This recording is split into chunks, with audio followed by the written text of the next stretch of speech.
Hello, नमस्ते. कॉम्बे school कॉम्बे तालुका शेवगाव जिल्हा अहमदनगर. मी Sachin Shinde sir पुन्हा एकदा आपणा सर्वांचं ऑनलाईन क्लासमध्ये स्वागत. इयत्ता 6वी विषय मराठी आणि धडा 15वा बालसभा याचं आपण मागील 2 तासामध्ये प्रकट वाचन पाहिलं होतं, भाग 1 आणि भाग 2 अशा पद्धतीने. तर आज आपण या ठिकाणी या धड्याचं स्पष्टीकरण पाहणार आहोत.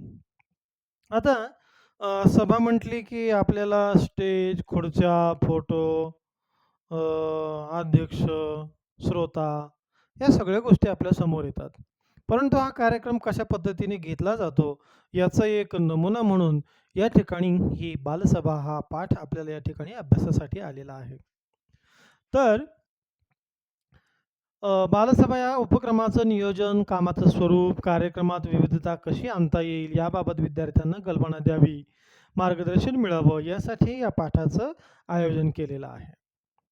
या पाठामध्ये नीता, तन्वी, अनवर, गुरप्रीत, कुणाल, निलोफर या चंदर या सर्वांनी मिळून एक रंगनाट्यछटेसारखा एक प्रयोग या ठिकाणी आपल्याला अभ्यासासाठी दिलेला आहे.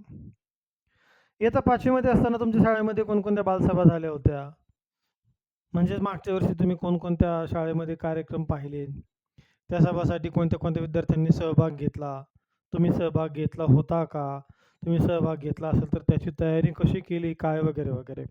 हा भाग ज्यांनी त्याचा सहभाग घेतला असेल त्यांनी कशी तयारी केली? भाषणं कशी तयार केली? पाठ कशी केली? या गोष्टी आपणास पाहायला मिळतात आणि हा एक आपल्यासाठी खूप मार्गदर्शनपर हा धडा आहे. कदाचित मोठं झाल्यानंतर आयुष्यामध्ये आपल्याला अनेक वेळा असं समोर स्टेजवरती जाण्याची वेळ येते, तर त्यावेळेला आपल्याला या छोट्या-छोट्या गोष्टी लवकर लक्षात येत नाहीत. म्हणून आपल्या मनावर बिंबवल्या जाव्यात, आपल्याला ही माहिती व्हावी आणि आपल्या मनामधली ही भीती जावी म्हणून हा पाठ आपल्याला या ठिकाणी दिलेला आहे. बऱ्याचशा लोकांना आजही स्टेजवर गेल्यानंतर खूप भीती वाटते, बोलण्याची भीती वाटते, उभं राहण्याची भीती वाटते. तर याचं कारण एक आहे की त्यांच्याकडे ती स्टेज डेअरिंग ही नसते. त्यांना पुढे जाण्याची भीती वाटते, लोकांसमोर बोलण्याची भीती वाटते. तर या सगळ्या गोष्टी आपल्या आयुष्यात पुढे होऊ नयेत म्हणून तुमच्यासाठी एक खास स्टेज तुम्हाला या ठिकाणी तयार करून दिलेला आहे. या पाठातून तुम्हाला याची माहिती दिलेली आहे. पाळंदूर शाळा आहे आणि या पाळंदूर शाळेमधील 6वीच्या वर्गातला हा बालसभा ही संपन्न झालेली आहे. बालसभा म्हणजे मुलांनी घेतलेली, बाल म्हणजे बालक आणि बालकांनी घेतलेली, मुलांनी घेतलेली ही सभा. वर्ग शिक्षिकेने मुलांना कामे वाटून दिलेली होती आणि कोणाचं आवडीनं कोणाला काम मिळालं त्यांचा उत्साह जसा होता त्यानुसार त्यानं आपली भूमिका व्यवस्थित पार पाडली. अशा नियोजनबद्ध झालेल्या बालसभेचे सगळ्या शाळांनी कौतुक केले. अशा प्रकारची ही बालसभा या ठिकाणी झालेली होती. 28 नोव्हेंबर महात्मा ज्योतिराव फुले यांची पुण्यतिथी व 6 डिसेंबर डॉक्टर बाबासाहेब आंबेडकर यांचा महापरिनिर्वाण दिन या निमित्तानं ही बालसभा आयोजित केली होती आणि या बालसभेचं नियोजन इयत्ता 6वीच्या वर्गाकडे होतं. यामध्ये कुणाल याने या बालसभेचे अध्यक्षस्थान स्वीकारले होते अशी त्याला विनंती झालेली होती. त्याचबरोबर शाळेच्या मुख्याध्यापिका, सर्व शिक्षक मंचावरती स्थानापन्न झालेले होते. त्यानंतर या ठिकाणी डॉक्टर बाबासाहेब आंबेडकर आणि महात्मा फुले यांच्या प्रतिमेला पूजन करून या ठिकाणी कार्यक्रमाला सुरुवात झाली आणि तन्वी या कार्यक्रमाचं सूत्रसंचालन करते आहे. या ठिकाणी या 2 व्यक्तींच्या जीवनातील विचार, त्यांचं कार्य, त्यांच्या जीवनातील काही प्रसंग याबाबतची काही माहिती या ठिकाणी मुलांनी दिली होती. त्यासाठी अनवर पुढे आला आणि अनवरने महात्मा फुले यांच्या कार्याबद्दल थोडीशी माहिती मुलांना सांगितली. त्यानंतर निलोफर पुढे आली. निलोफरने डॉक्टर आंबेडकर यांच्याविषयी तिचे आपले विचार व्यक्त केले. त्यानंतर पुन्हा 7वी मधील गुरप्रीत याने आपले विचार व्यक्त केले.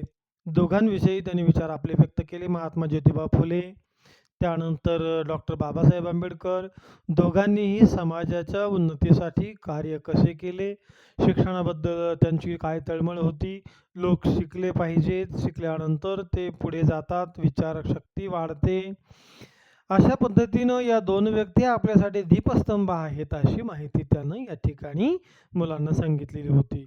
आणि यानंतर तन्वी या कार्यक्रमाच्या अध्यक्ष म्हणजेच कुणाल याला जे अध्यक्षपद दिलं होतं, त्या अध्यक्षाला आपले विचार मांडण्यास सांगते आणि अध्यक्ष थोडक्यात आपले विचार या ठिकाणी कुणाल अध्यक्षपदावरून आपले विचार या ठिकाणी मुलांना सांगतो.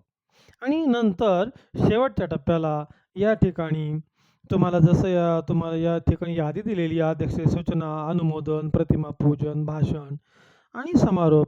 तर मग आता शेवट या ठिकाणी समारोप करण्यासाठी चंदर आलेला आहे आणि मग चंदरने या ठिकाणी या सभेसाठी ज्यांनी प्रयत्न केले त्या सर्वांचं या ठिकाणी आभार मानण्याचं काम चंदर याने केलेलं आहे. तर अशा पद्धतीनं हा धडा या ठिकाणी तुम्हाला माहितीसाठी कार्यक्रम कसा घ्यावा, कार्यक्रमाची तयारी कशी करावी, आभार प्रदर्शन कसं करावं, या सगळ्या गोष्टी आपल्याला या ठिकाणून शिकायला मिळतात. म्हणून आपल्या सर्वांसाठी हा पाठ खूप छान आहे आणि सर्वांनी हा मनपूर्वक वाचला पाहिजे आणि अभ्यासलाही पाहिजे. तर स्वाध्याय याचा आपल्याला पूर्ण करायचा आहे. एखादा कार्यक्रम तुम्ही जर पाहिलेला असेल, सहभाग घेतलेला असेल, तर त्याची थोडक्यात तुम्हाला या ठिकाणी स्वाध्यायामध्ये माहिती लिहायची आहे. धन्यवाद.